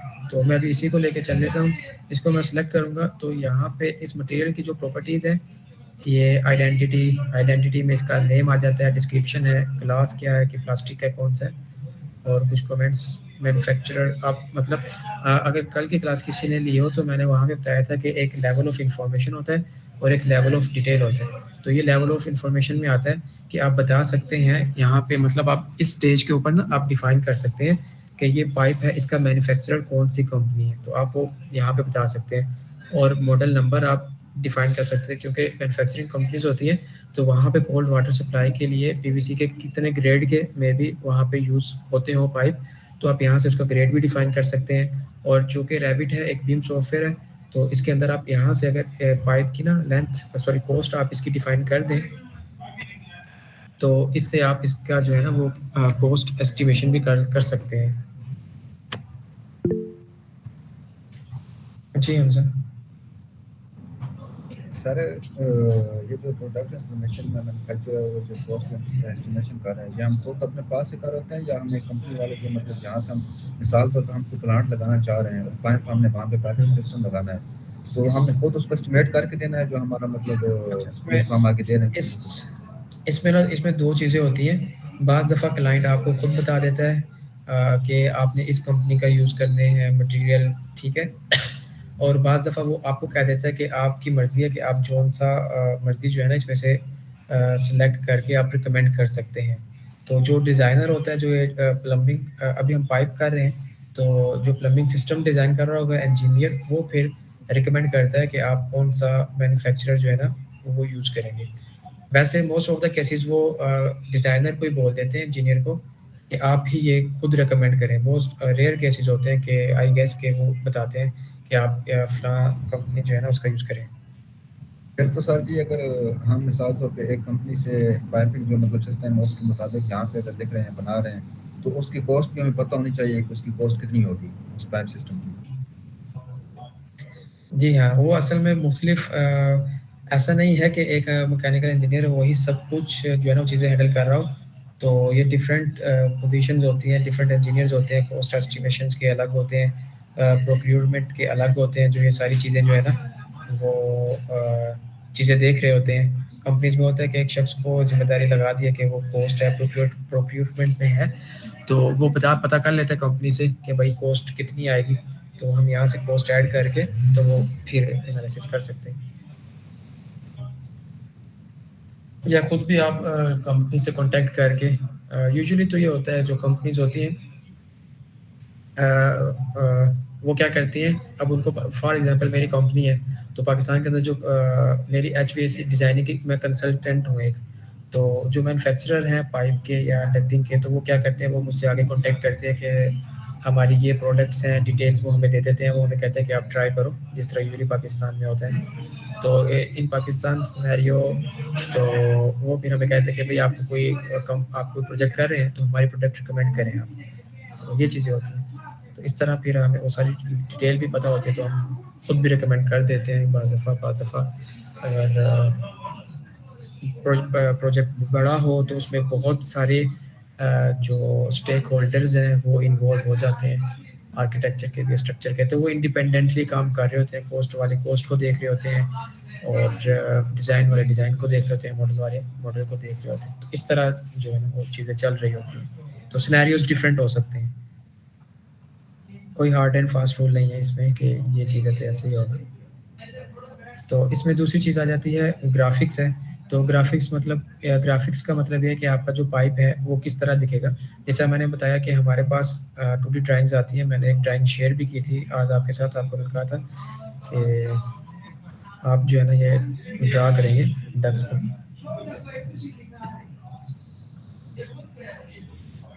तो अभी जो प्रैक्टिस इंडस्ट्री में हो रही है तो इस तरह जो है ना हमारे पास जो है ना वो ड्राइंग्स आती हैं।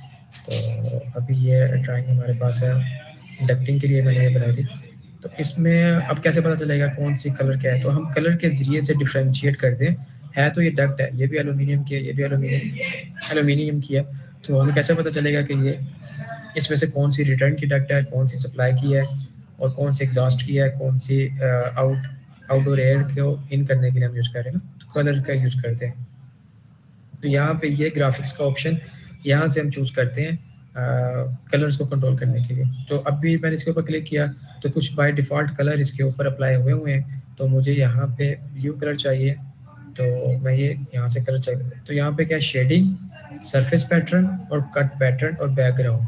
तो आप अभी के लिए मैं शेडिंग और सरफेस पैटर्न में जो है ना वो यूज़ करूँगा इसके लिए। इसको मैं क्लिक करूँगा सॉलिड, तो ये डिफरेंट पैटर्न्स हैं। अगर मैं सॉलिड करूँगा तो एक यूनिक मतलब एक ही तरह का पैटर्न मुझे उस पाइप के ऊपर नज़र आएगा। तो ये वो पैटर्न्स हैं जो भी सिलेक्ट करेंगे वो पाइप के ऊपर शो होंगे।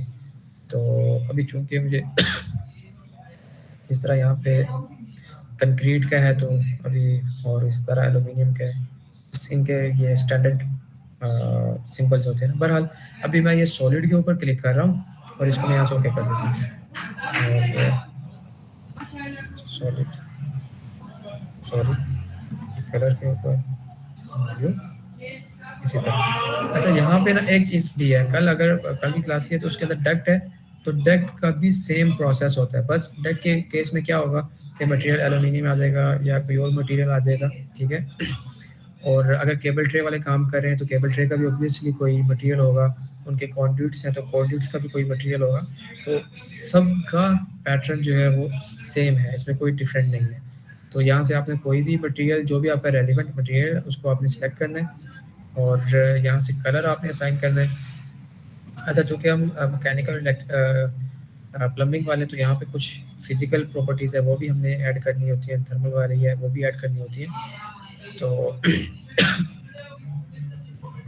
अभी बहरहाल हम सिर्फ ग्राफिक्स को देख रहे हैं, अभी हम थर्मल का कोई कैलकुलेशंस नहीं करना चाह रहे, तो हम सिर्फ ग्राफिक्स के ऊपर क्लिक करेंगे, यहाँ पे ओके कर देंगे और यहाँ पे ओके कर देंगे।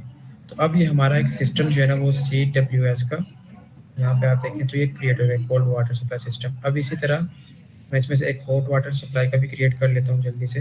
तो अब ये मेरा जो है ये हॉट वाटर भी मैंने सप्लाई करना है।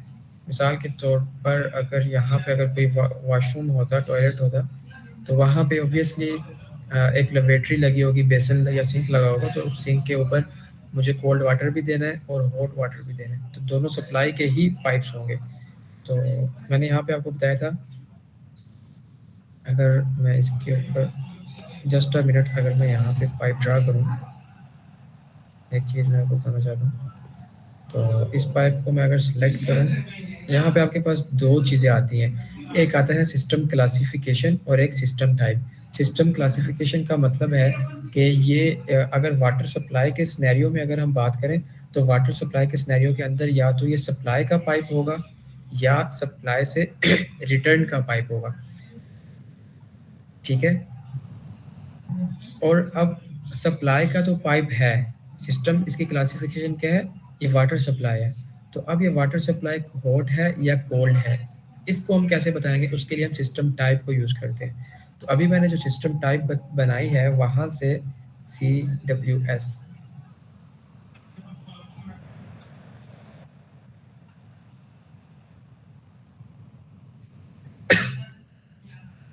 तो यहाँ से मैं सिस्टम टाइप अप्लाई कर दूंगा। तो यहाँ से अब पता चल सकता है कि ये जो मतलब हम चूंकि मॉडल कर रहे हैं तो हमें पता चल जाएगा कि ये जो पाइप है ये ब्लू कलर का है, तो ये वाटर सप्लाई का है। यहाँ से क्लिक करेंगे तो हम यहाँ से देख लेंगे ये डोमेस्टिक कोल्ड वाटर। तो ये क्या है? ये सप्लाई का पाइप होगा। तो ये एक यहाँ पे डिफरेंस होता है सिस्टम क्लासिफिकेशन में और सिस्टम टाइप में। तो अब एक और मैं सिस्टम टाइप यहाँ पे क्रिएट कर लेता हूँ। अब मैं क्रिएट करता हूँ डोमेस्टिक हॉट वाटर की। तो मैं यहाँ से इसको डुप्लीकेट करता हूँ, इसके ऊपर डबल क्लिक किया, इसको रीनेम किया। इस बार इसके लिए मैं रेड कलर इसने ऑटोमेटिकली मुझे दे दिया। ये रेड इसने ऑटोमेटिकली दिया। ये कहाँ से आया? ये उस टेम्पलेट से आया। किसी ने टेम्पलेट के अंदर पहले से सेटिंग कर दी थी। ये जो सिस्टम्स है ना, ये बना दिए किसी ने रैबिट वालों ने, और उसके अंदर उसने ऑटोमेटिकली ये सेटिंग उसने कर दी हुई है। तो ये टेम्पलेट्स आप डिफरेंट देख रहे थे, तो ये उनमें फ़र्क होता है।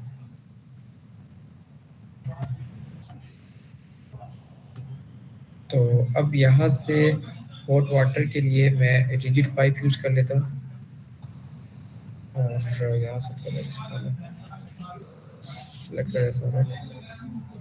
पैटर्न इसका होगा ये वाला, और उस पैटर्न का कलर होगा रेड। बैकग्राउंड में अगर कोई पाइप चले जाते हैं तो उस बैकग्राउंड वाले पाइप का कलर भी रेड ही शो होना चाहिए। और मटेरियल भी सिलेक्ट होगा, मटेरियल का कलर भी सिलेक्ट हो गया।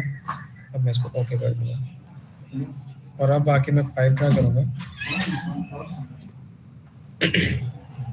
तो आप पाइप ड्रा करने के बाद भी यहाँ से आके अब यहाँ पे जो सिस्टम भी बने हुए पाइपिंग सिस्टम के अंदर जितने भी सिस्टम बने हुए हैं या जो आप नए बनाएंगे वो ऑटोमेटिकली यहाँ पे शो हो जाएंगे सारे के सारे। तो यहाँ से मैं क्लिक करूँगा हॉट वाटर सप्लाई के ऊपर, जो मैंने यहाँ पे ये बनाया था। तो जो मैंने प्रॉपर्टी इसके ऊपर अप्लाई की हुई है वो सारी की सारी कलर की यहाँ पे शो हो जाएंगी। अच्छा, वहाँ पे दो चीज़ें आती थी। एक लाइंस मैंने कहा था, लाइंस की एजिस, और एक ये सरफेस। तो एक ये इसकी सरफेस है और एक ये इसकी एजिस की लाइंस भी है। तो इस एजिस की लाइंस को भी हम चेंज कर सकते हैं। अगर मैं यहाँ पे जाऊँ एडिट के अंदर, इसको रेड की जगह पे अगर मैं ब्लू कर दूँ, अब यहाँ पे इसके अगर आप लाइंस देखें, आई डोंट नो कि आपको विजिबल होगी या नहीं। तो यहाँ पे देखें ये एजिस इसके जो है ना लाइंस ब्लू कलर की शो होगी। तो अगर मैं दोबारा जाके इसको रेड कर देता हूँ,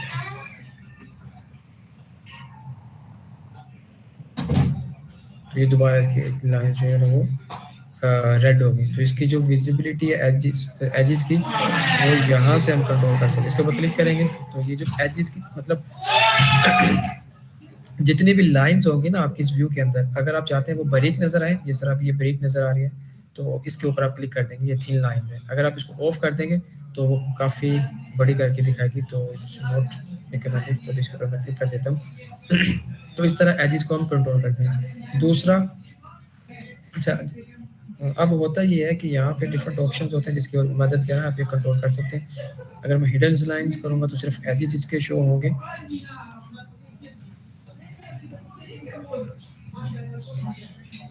यहाँ पे हमारे पास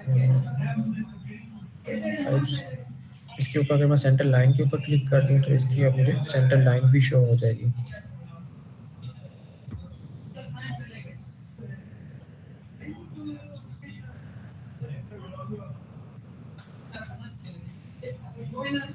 चलिए मैं नेक्स्ट टाइम बताऊंगा आपको उसकी कैसे कंट्रोल करते हैं चीज़ को।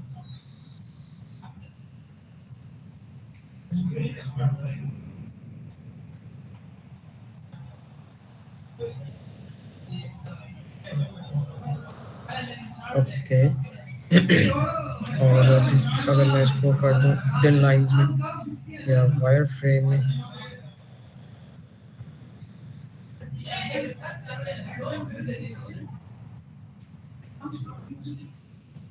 तो ये डिफरेंट आपके पास यहाँ पे इसकी मतलब किस तरह ये पाइप शो होगा उसको हम कंट्रोल करते हैं यहाँ से।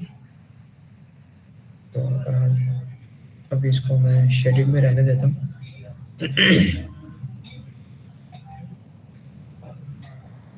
ओके तो ये इस तरह हम जो है ना पाइप्स जो है ना वो क्रिएट करते हैं। इस तरह और भी पाइपिंग सिस्टम है, तो आप मतलब इस तरह पाइप एक सप्लाई का ही है, ये वाटर सप्लाई है, तो ये सब सप्लाई के ही हमारे पास पाइप्स हैं। तो इस तरह हम सिस्टम जो है ना इसमें क्रिएट करते हैं। और ये प्लम्बिंग ये वाटर सप्लाई के थे, यहाँ पे ये पाइप्स आ गए हैं आपके वेस्ट के एंड टेक्नोलॉजिकल ड्रेन्स वगैरह के पाइप्स आ गए। तो मतलब बिल्डिंग के अंदर एक वाटर सप्लाई के पाइप्स होते हैं, तो अब ज़ाहिर बात है जब सप्लाई को आप यूज़ करेंगे तो जो आपने पानी यूज़ कर लिया वो वेस्ट में जाएगा। अगर हम एग्जांपल लें सिंक की या लेबॉर्ट्री की, तो उसके अंदर जो पानी है तो अब उसको इट इज़ नेसेसरी कि हम उसको बिल्डिंग से बाहर भी लेके जाएँ, तो उसके लिए जो पाइप यूज़ होते हैं तो उसको हम वेस्ट के पाइप बोलते हैं। तो वेस्ट में भी हमारे पास 2 तरह का वेस्ट होता है, एक ह्यूमन वेस्ट होता है और एक दूसरा बर्तन धोने का या जो भी लॉन्ड्री का पानी होता है, तो एक वो होता है। तो यूजुअली जो वेस्ट होता है हम वो ह्यूमन वेस्ट की बात कर रहे होते हैं, और जो ड्रेन है या सैनिटरी भी बोलते हैं, ड्रेन भी बोलते हैं। तो सैनिटरी ड्रेन अच्छा जो ड्रेनेज है it can be more specifically, तो जो बिल्डिंग्स में बारिशें वगैरह होती हैं तो उसकी वजह से पानी इकट्ठा हो जाता है, तो उसको उसकी निकासी के लिए कि वो बिल्डिंग से बाहर चला जाए, तो वो ड्रेन की टर्म्स हम वहाँ पे भी यूज़ करते हैं उसके लिए। और दूसरा फ़र्श की सफाई वगैरह करनी हो तो उसका पानी भी आपने जो है ना वो डिस्चार्ज करना होता है बिल्डिंग से, तो उसके लिए भी ड्रेन का वर्ड यूज़ करते हैं। और दूसरा जो सिंक हो गया, लेबोरेटरी हो गया, तो वो सैनिटरी का वर्ड भी उसमें यूज़ करते हैं बिल्डिंग से जो है ना वो पानी की निकासी के लिए। तो इस तरह भी जो है ना वो पाइपिंग सिस्टम जो है ना क्रिएट कर लेते हैं। जिस तरह मैंने यहाँ पे इसको नाम दिया था कोल्ड वाटर का, तो एक वो पाइप का हो सकता है कि वेस्ट पाइप के नाम से हम एक सिस्टम क्रिएट कर लें, और एक सैनिटरी के नाम से क्रिएट कर लें, एक सीवरेज के नाम से भी कर सकते हैं। और सीवरेज में दोनों चीज़ें आ जाती हैं, आपका जो ह्यूमन वेस्ट है वो भी, और जो आपका दूसरा वेस्ट होता है पानी से लेबोरेटरी प्लम्बिंग्स वगैरह उसका भी जो वेस्ट होता है वो भी इसी में इंक्लूड हो जाता है।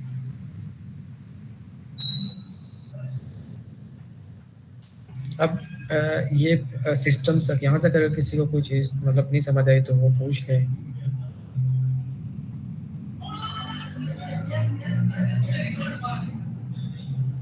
क्योंकि it is very important, interview के लिए आते हैं तो ये आपसे जो एक क्वेश्चन होगा वो ये पाइप सिस्टम है वो क्रिएट करने के हवाले से होगा। वो आपसे कहेंगे कि आप पाइपिंग सिस्टम जो है वो क्रिएट करके दिखाएं, तो इट इज़ नेसेसरी कि आपको पाइप सिस्टम जो है ना वो क्रिएट करके आना चाहिए। तो मैं एक चीज़ बता रहा था कि पाइप आप ड्रा करके भी असाइन कर सकते हैं, और यहाँ से पहले सेलेक्ट करके भी हम जो है वो पाइप ड्रा कर सकते हैं।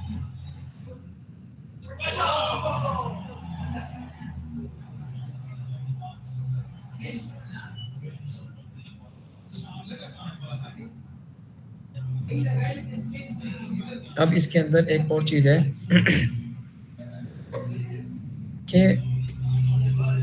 अब हम ये जो पाइप ड्रा कर रहे हैं तो अब इसके अंदर जो है ना वो फिटिंग्स इस्तेमाल हो रही हैं। तो अब ना इसके अंदर एक चीज़ ये होती है कि पाइप साइज़ अगर आपका एक ख़ास लिमिट से बड़ा हो जाता है तो फिर उसके लिए हम ये वाली फिटिंग यूज़ नहीं कर सकते हैं, क्योंकि ये फिटिंग्स जो है ना वो बहुत ज़्यादा कमज़ोर होती है, ये हाई प्रेशर को नहीं कर सकती बर्दाश्त, तो लीकेज के या इसके ना डैमेज के भी इश्यूज़ आ सकते हैं। तो अक्सर आपने देखा होगा कि जो पाइप लीक हो जाते हैं फिटिंग्स की वजह से, तो वो यही होता है कि उन्होंने वो स्टैंडर्ड जो फिटिंग रिकमेंड करते हैं कोड्स वगैरह उसको फॉलो नहीं किया होता। तो अब मिसाल के तौर पर मैं चाहता हूँ कि मेरा पाइप साइज़ जब 2 इंच से बड़ा हो जाए तो एक ख़ास किस्म की फिटिंग जो है ना वो यहाँ पे आके लगे। उस चीज़ को कैसे कंट्रोल करते हैं? उसके लिए सबसे पहले आपने क्या जाना है सिस्टम्स में और यहाँ से पाइप्स को आपने सेलेक्ट कर लेना है या कीबोर्ड शॉर्टकट है पीआई उसको क्लिक कर लेना है और यहाँ पे डिफरेंट पाइप टाइप्स आपके पास जो है ना वो दिए गए हैं। पीवीसी का है, चिल्ड वाटर का है और स्टैंडर्ड पाइप आपके पास दिए गए हैं। तो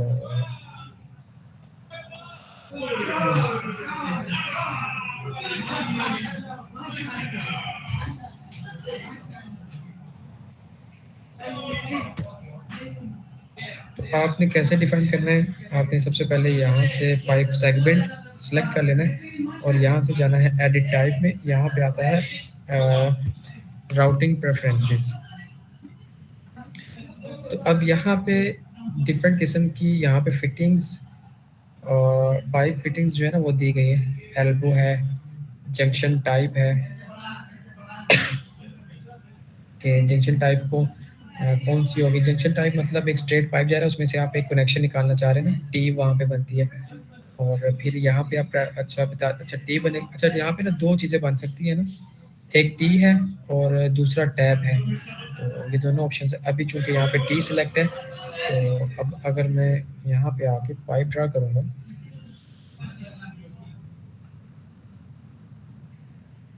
तो यहाँ पे मैं क्लिक करूँगा तो ये टी बन रही है ना यहाँ पे आके। तो अगर मैं यहाँ पे आके ये सेटिंग चेंज कर दूँ और मैं कहूँ कि मुझे टी नहीं मुझे टैप चाहिए, तो अब मैं जब पाइप ड्रा करूँगा तो अब यहाँ पे ये टैप बनाएगा।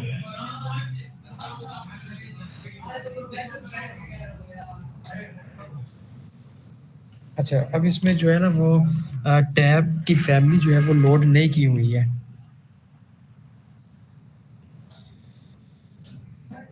जस्ट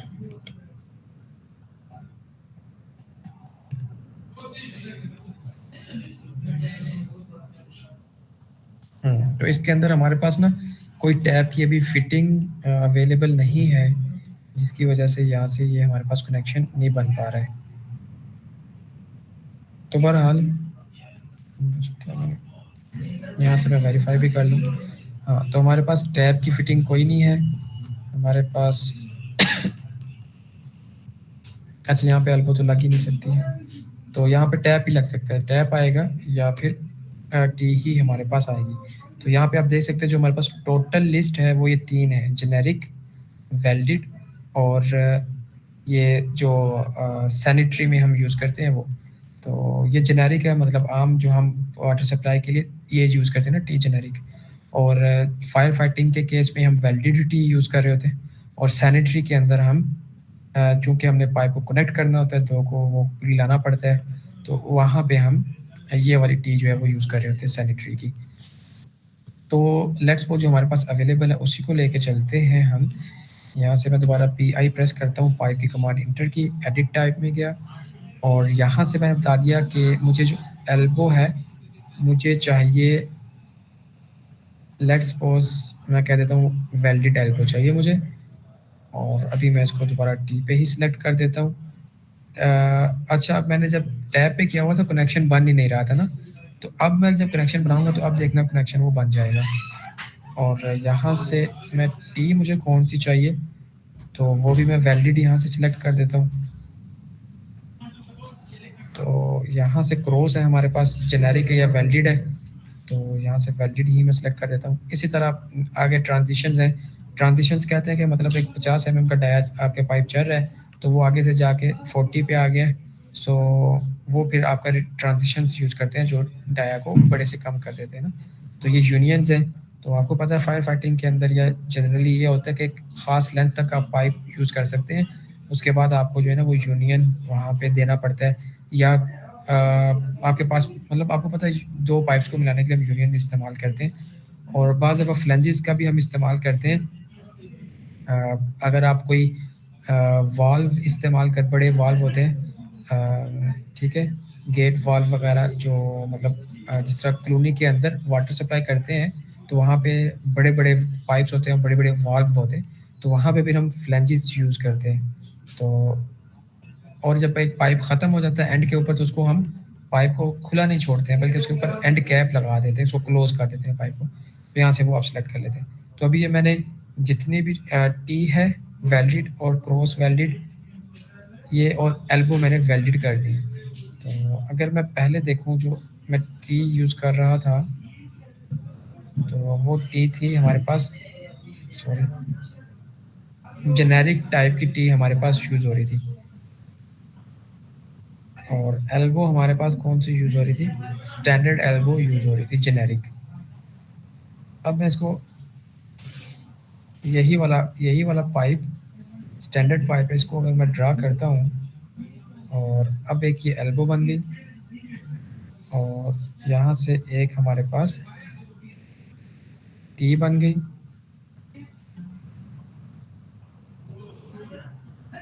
और ये हमारे पास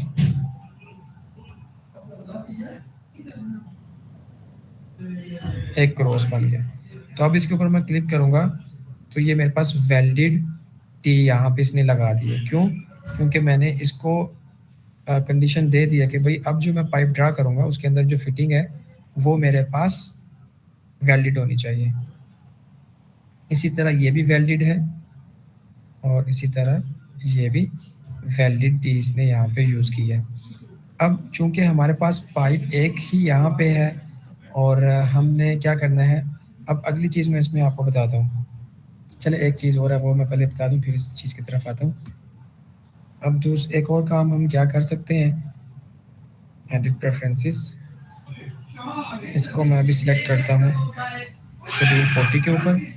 मैं कहता हूँ कि जब मेरा पाइप साइज़ है वो एक इससे लेके, या इसको मैं अगर मैनुअली दूँ, 2 इंच से लेके 3 इंच के दरमियान में होगा, तो फिर ये वाली टी वो यूज़ करें। और अगर मेरा पाइप साइज़ 4 इंच का हो जाता है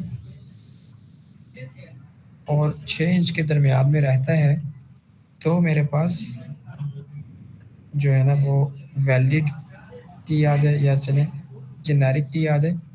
यहाँ से मैं एक और फील्ड ऐड कर लेता हूँ, और मैं कहता हूँ कि जब 7 इंच से, अच्छा सॉरी, अब ये लिमिट आ गई, वैसे इतने बड़े पाइप होते नहीं हैं इसमें,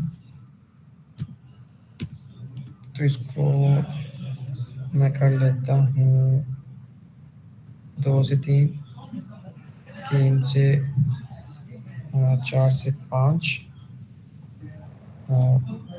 6 से, अच्छा ठीक है। जिस तरह एंगल्स के बारे में मैंने बताया था शुरू में पाइप्स में, कि हम स्पेसिफिक एंगल का जो है ना वो ड्रा कर सकते हैं डक्ट वगैरह, इसी तरह इसके डाया का भी होता है, क्योंकि मार्केट में हो सकता है 7 इंच का पाइप ही ना आता हो ना, फॉर एग्जांपल ले रहा हूँ, तो इसलिए हम ये यहाँ पे भी वो रेस्ट्रिक्ट कर देते हैं कि कोई गलती से 7 इंच का पाइप ही ना यूज़ करता रहे। तो इसको मैं कर देता हूँ 8 इंच। तो अब यहाँ पे मैंने डिफाइन कर दिया, अब इसको मैं करता हूँ ओके। तो अब मैं पाइप ड्रा करता हूँ 2 इंच का,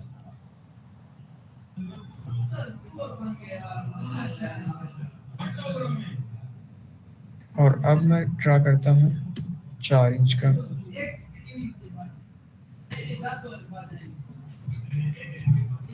और अब मैं ड्रा करता हूँ 6 इंच का।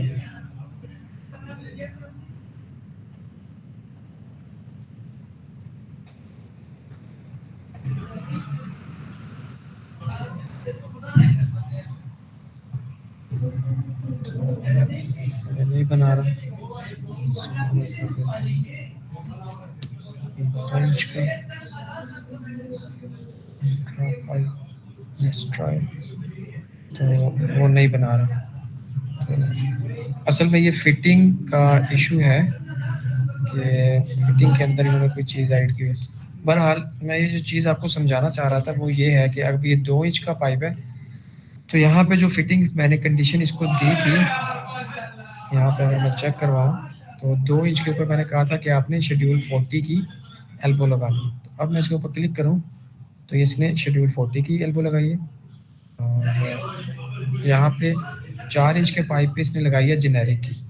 तो मैं इस पाइप को सिलेक्ट करता हूँ, राउटिंग प्रेफरेंस में जाता हूँ, इसने ये जेनेरिक की 4 से लेकर 5 के दरमियान में उसने जेनेरिक की लगाई। अच्छा, यहाँ से मैंने कोई डिफाइन ही नहीं की इसलिए वो नहीं लगा रहा था।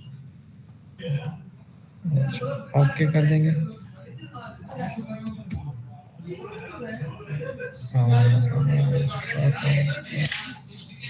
नहीं, अभी भी वो नहीं ट्राई करेगा क्योंकि पाइप साइज जो है वो बहुत बड़ा हो गया। 6 इंच पे लेके देखते हैं, अब बना देगा। तो अब ये इसने बना ली। अच्छा, ये जो फिटिंग्स हैं इनके अंदर भी सेटिंग करनी पड़ेगी। अगर मैं राइट क्लिक करूं तो एडिट फैमिली, सर लेक्चर कब तक जाएगा? सॉरी आपकी आवाज़ कट रही है। लेक्चर कब तक जाएगा? लेक्चर कब तक होगा? जी सर। बस ये वाइड अप कर रहा हूँ, ये लास्ट चीज़ है, ये लास्ट टॉपिक है, फिर बस वाइड अप होगा। तो ये फिटिंग है, इसको भी जो है ना इसकी डायमेंशंस भी हम चेंज कर सकते हैं। ये इस जो सेटिंग्स है ना यहाँ पर, तो इस तरह अब इसमें लिमिट है फिटिंग के अंदर, बड़ा एंगल जो है वो इसके अंदर हम यूज़ नहीं कर पा रहे हैं। तो इस तरह जो है ना वो हम डिफरेंट इसमें यहाँ पे कंडीशन अप्लाई कर सकते हैं कि कितने साइज़ का पाइप होगा तो कितने साइज़ की इसके ऊपर जो है ना वो फिटिंग लगेगी। अब यहाँ पे हमारे पास पाइप जो है वो फायर फाइटिंग के भी चल रहे हैं, प्लम्बिंग के भी चल रहे हैं और HVAC के पाइप भी चल रहे हैं। तो अब ऐसा नहीं हो सकता पॉसिबल कि हम एक मतलब पाइप के ऊपर ही ये सेटिंग्स कर दें और ये सेटिंग्स तमाम डिसिप्लिन के लिए इस्तेमाल हो जाए। तो इसके लिए हम क्या करते हैं, ये जो पाइप है इसको, अगर मैं पाइप की कमांड सेलेक्ट करूं तो यहाँ पे डिफरेंट पाइप जो है वो लगे हुए हैं। तो ये चिल्ड वाटर है, तो इसको हम HVAC के लिए इस्तेमाल कर सकते हैं और इसकी जो रेफरेंसेस है वो अलहदा से आप देख सकते हो यहाँ पे पहले से हुए हैं, तो डिफरेंट कर सकते हैं। तो इस यहाँ पे ये जो पाइप्स शो हो रहे हैं इनको हम पाइप टाइप्स बोलते हैं। तो इसमें से चिल्ड वाटर है, तो इसको हम HVAC पाइप्स के लिए करेंगे और इसके अलग से हम राउटिंग प्रेफरेंस जो सेट कर सकते हैं। इसी तरह ये PVC है, ये ड्रेनेज के लिए है ना। ये पाइप आ गया, अगर इसमें 45 के ऊपर है, 135 के ऊपर एंगल निकालूं तो ये इस तरह की फिटिंग बना रहा है। और अगर मैं स्टैंडर्ड को लेके चलूँगा तो इसमें ये 45 के ऊपर इसने फिटिंग्स जो है ना इसमें भी बना दी। तो इस तरह आप क्या कर सकते हैं कि पाइप टाइप पहले डिफाइन कर दें, लेट से PVC वाला है, और उसमें आके फिर फिटिंग्स जो है ना वो आप डिफाइन कर दें कि इसमें जो सीवरेज की है वो फिटिंग्स एक तो शो ना हो, अगर फायर फाइटिंग का है तो इसमें वाटर सप्लाई की फिटिंग्स शो ना हो, सिर्फ फायर प्रोटेक्शन के अंदर जो आप फिटिंग यूज़ कर रहे हैं इस सेगमेंट के अंदर सिर्फ वही वाली फिटिंग्स जो है वो हमें शो हो।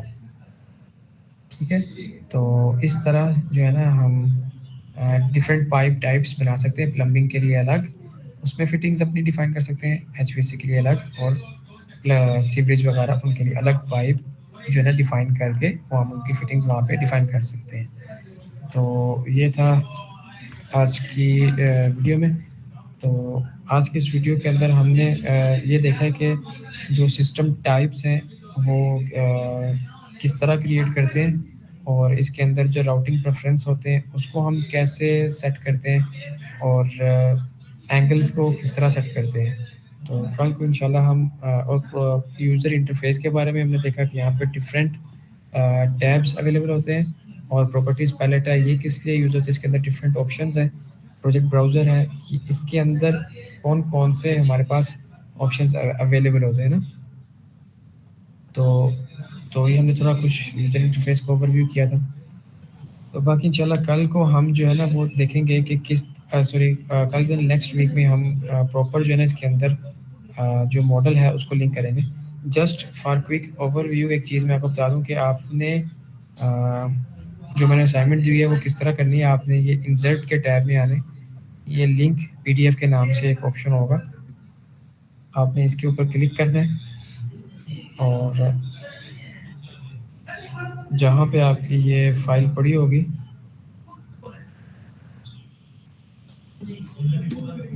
वहाँ से आपने इसको ओपन कर लेना है।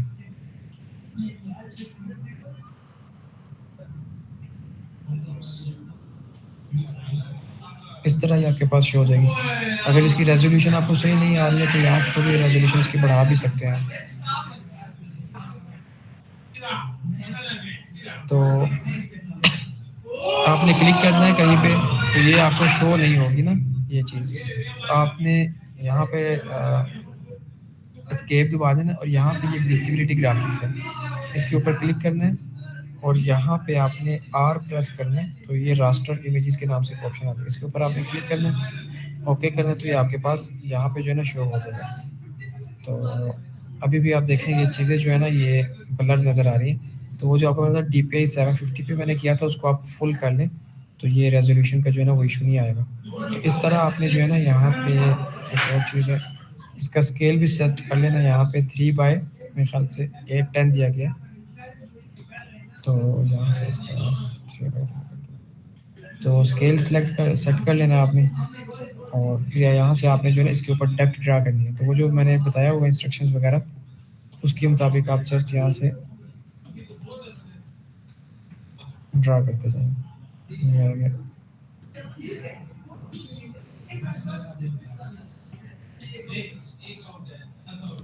इस तरह और यहाँ पे मैंने सिस्टम डिफाइन कर दिए और सप्लाई का, रिटर्न का, एग्जॉस्ट का, आउटडोर एयर का। तो ये चीज़ें ये सिस्टम भी आपने फिर यहाँ से क्रिएट करने हैं। तो ये आपकी असाइनमेंट है।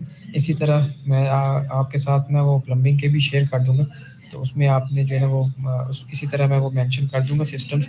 तो आपने फिर उसमें सिस्टम्स क्रिएट करने हैं और इसी तरह आपको ये एक ड्राइंग, स्कीमेटिक ड्राइंग है वो दी जाएगी, उसके ऊपर आपने जो है ना वो सिस्टम उसके ड्रा कर देने हैं। तो यहाँ तक अभी किसी का कोई चीज़ नहीं समझ आई तो वो बता दें, उसके बाद इसको क्लोज करते हैं। अस्सलाम वालेकुम उमर साहब। वालेकुम सलाम जी अनवर।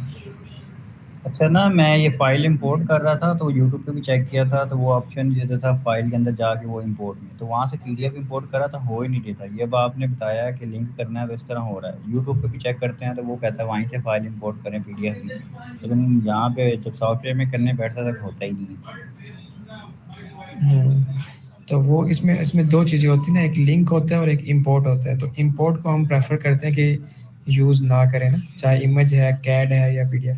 हम लिंक हमेशा लिंक करवाते हैं। लिंक से ये है कि प्रोजेक्ट का साइज़ भी बड़ा नहीं होता और उसमें लैगिंग भी नहीं आती, आप स्मूथली काम कर सकते हैं। इंपोर्ट में फिर एक तो फाइल साइज़ बड़ा हो जाता है इसका और वर्किंग भी स्लो हो जाता है। तो लिंक कोशिश करें, हमेशा लिंक करें चीज़ों को। सही हो गया। ये इंपोर्ट हो क्यों नहीं रही थी फाइल? ये कोई इशू मेरी तरफ हो सकता है या वैसे ही है? तो ये तो आई डोंट नो, आप दिखाएंगे फिर पता चलेगा इंपोर्ट का क्या इशू है। चलिए मैं आपको व्हाट्सएप शेयर करूँगा।